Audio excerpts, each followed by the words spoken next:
ओम श्री परमात्मने नमः। श्रीमद् भगवद गीता अर्जुन विषाद योग। श्रीमद् भगवद गीता महाभारत के भीष्म पर्व में धृतराष्ट्र और संजय के बीच संवाद से शुरू होती है, जहां पर धृतराष्ट्र संजय से कहते हैं कि है संजय, धर्मभूमि कुरुक्षेत्र में एकत्रित युद्ध की इच्छा वाले मेरे और पांडव पुत्रों ने क्या किया।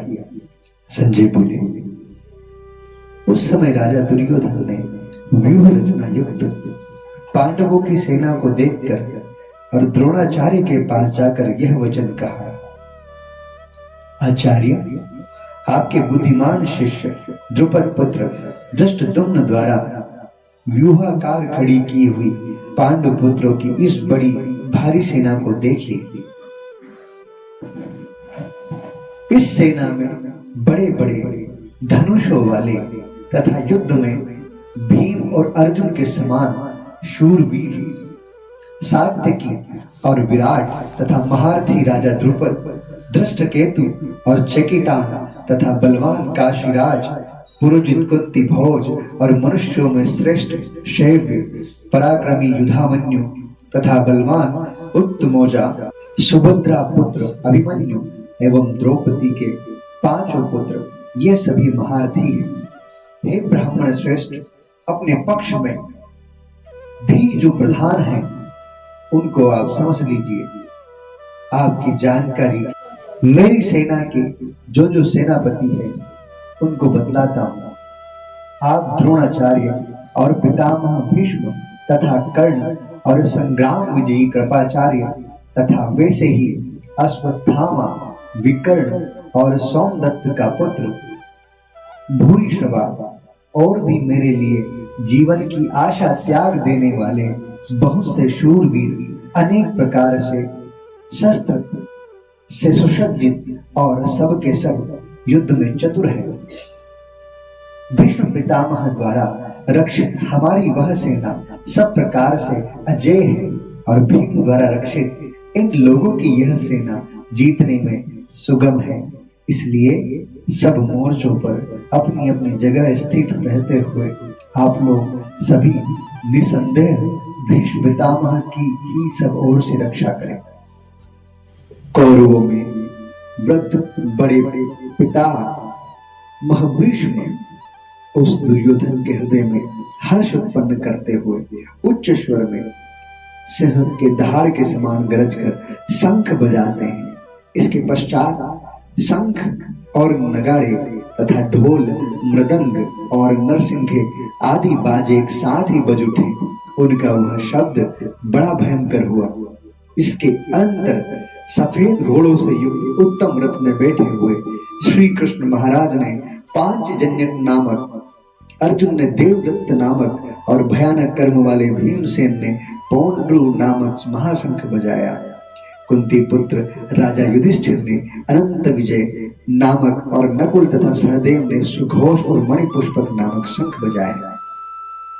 श्रेष्ठ धनुष वाले काशीराज और महारथी शिखंडी एवं धृष्टद्युम्न तथा राजा विराट और अजेय सात्यकी, राजा द्रुपद एवं द्रौपदी के पांचों पुत्र और बड़ी भुजा वाले सुभद्रा के पुत्र अभिमन्यु, इन सभी ने राजन अलग अलग शंख बजाए।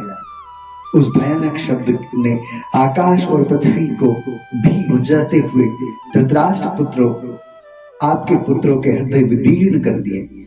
राजन, इसके बाद कपिध्वज अर्जुन ने मोर्चा बांधकर डटे हुए धृतराष्ट्र पुत्रों को देखकर शस्त्र चलने की तैयारी के समय धनुष उठाकर तब ऋषि के श्री कृष्ण महाराज से यह वचन कहा, हे अच्युत, हे श्री कृष्ण, मेरे रथ को दोनों सेनाओं के बीच में खड़ा कीजिए और जब तक कि मैं युद्ध क्षेत्र में डटे हुए युद्ध के अभिलाषी इन विपक्षी योद्धाओं को भली प्रकार से देख ना लूं, इस युद्ध रूप व्यापार में मुझे किन किन के साथ युद्ध करना योग्य है, तब तक उसे खड़ा रखिए।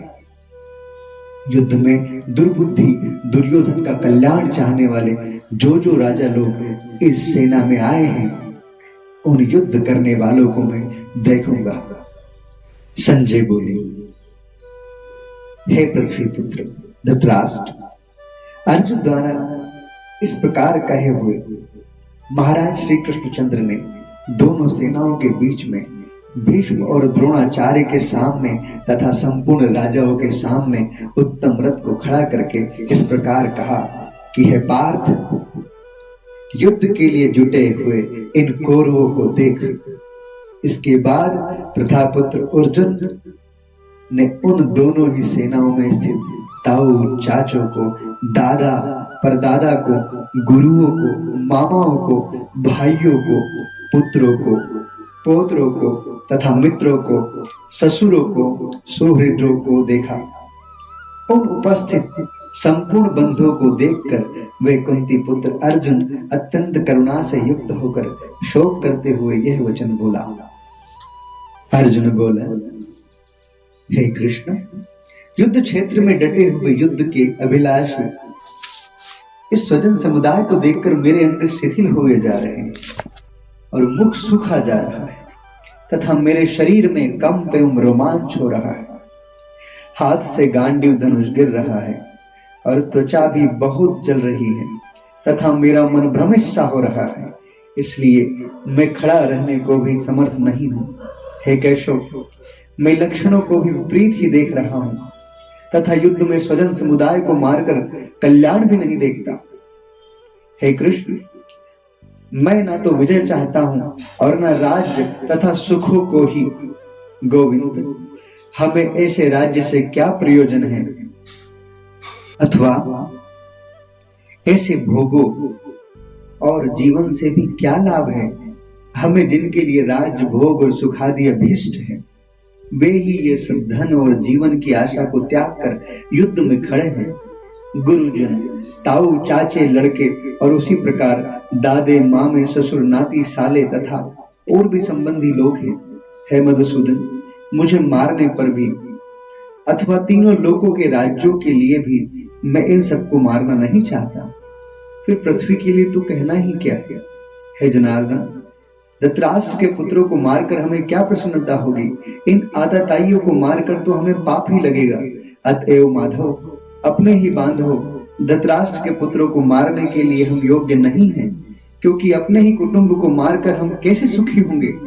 यद्यपि लोभ से भ्रष्ट चित्त हुए ये लोग कुल के नाश से उत्पन्न दोष के और मित्रों से विरोध करने में पाप को नहीं देखते, तो भी जनार्दन, कुल के नाश से उत्पन्न होने वाले दोष को जानने वाले हम लोगों को इस पाप से हटने के लिए क्यों नहीं विचार करना चाहिए। कुल के नाश से सनातन कुल धर्म नष्ट हो जाते हैं। धर्म के नाश हो जाने पर संपूर्ण कुल को पाप भी बहुत दबा लेता है। हे कृष्ण, पाप के अधिक बढ़ जाने से कुल की स्त्रियां अत्यंत दूषित हो जाती है और वासनाएं स्त्रियों के अत्यंत दूषित हो जाने पर वर्ण संकर उत्पन्न होता है। वर्ण संकर कुल घातियों को और कुल को नरक में ले जाने के लिए ही होता है। लुप्त हुई पिंड और जल की क्रिया वाले अर्थात श्राद्ध और तर्पण से वंचित इनके पितर लोग भी अधोगति को प्राप्त होते हैं। इन वर्ण संकर कारक दोषों से कुलघातियों के सनातन कुल धर्म और धर्म नष्ट हो जाते हैं।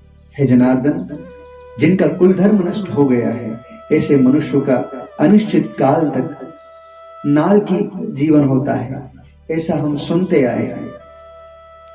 हाँ, शोक, हम लोग बुद्धिमान होकर भी महान पाप करने को तैयार हो गए और राज्य और सुख के लोभ से अपने स्वजनों को मारने के लिए उठते थे।